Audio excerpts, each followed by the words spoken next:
Hey everybody there, and welcome to my channel. And today's video is Sony 50mm f1.8 versus Sony Zeiss 55mm f1.8. And we'll be choosing the A73 to test it on.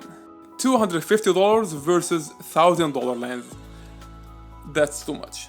People call Canon 50 f1.8 the nifty 50 since it's small and cheap. But this is not the case with Sony. And the question here, does 55 4 times better than 50 since it's 4 times the price? In this video, we'll figure this out.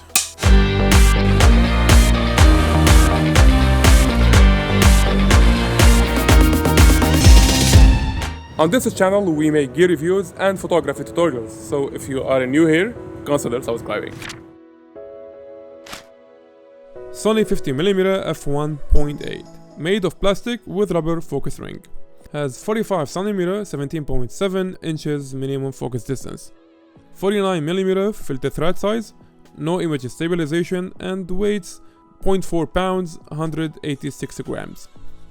Unusually, when looking at the lens mount, there is a large gap between the glass and the lens mount. Seems Sony renovated this lens from the SLR. Sony Zeiss 55mm f1.8. The lens and focus ring made out of metal. It's 100 grams heavier than the 50 f1.8, 49mm filter thread size, has 50cm 19.6 inches minimum focus distance. And unfortunately, this $1,000 lens has no image stabilization. 50mm is mid-range portraiture focal length, not too wide and not too zoom. It's mid-range. I tested both lenses individually and side by side. These two lenses are widely common for portraiture, and I am excited to test sharpness, want to make myself understand why the 55 is a $1,000 lens.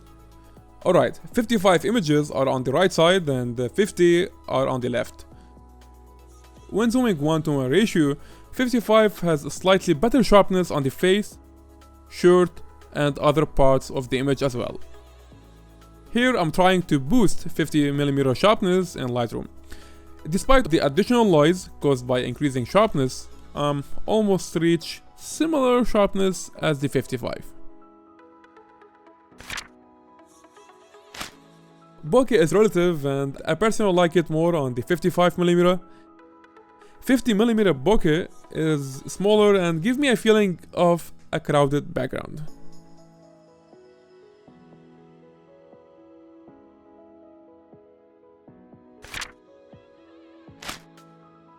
Focus tracking in stills is not always great in both lenses when the subject is moving forward. It's remarkably better when the subject is moving sideways. And to get better focus tracking results in both stills and video, it's better to change your focus area from wide to zone.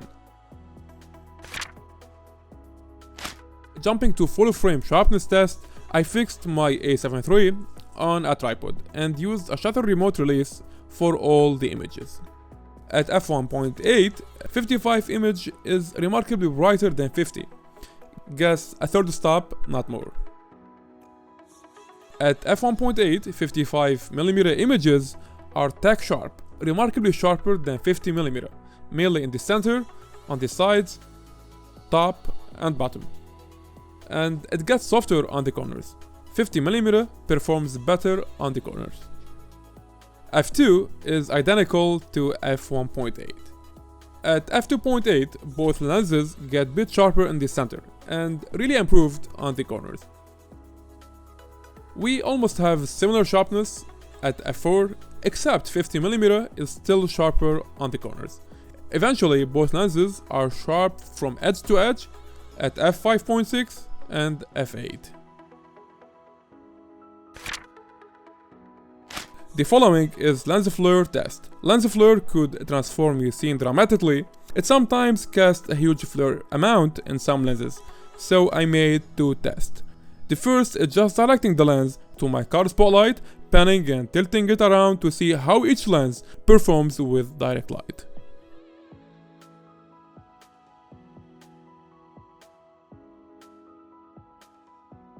Moving to test number 2, panning and tilting the camera horizontally and vertically, mimicking the situation of dealing with existing spotlight or sunlight in the background.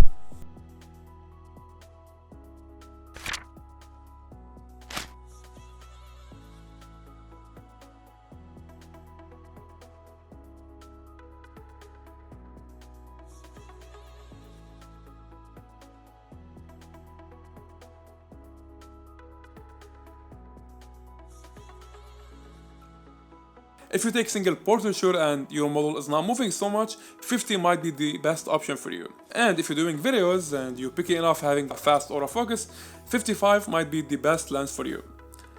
Not a huge difference to be 4 times the price, still 1.8 lens with no optical study shot. I don't really understand the point behind selling it for $1,000. Come on, it's still 1.8 lens with no optical study shot. Hope my video helped you to make your next move. And thank you for watching, and I would be happy to share with me your thoughts in the comment section below, and maybe I should ask you to like the video.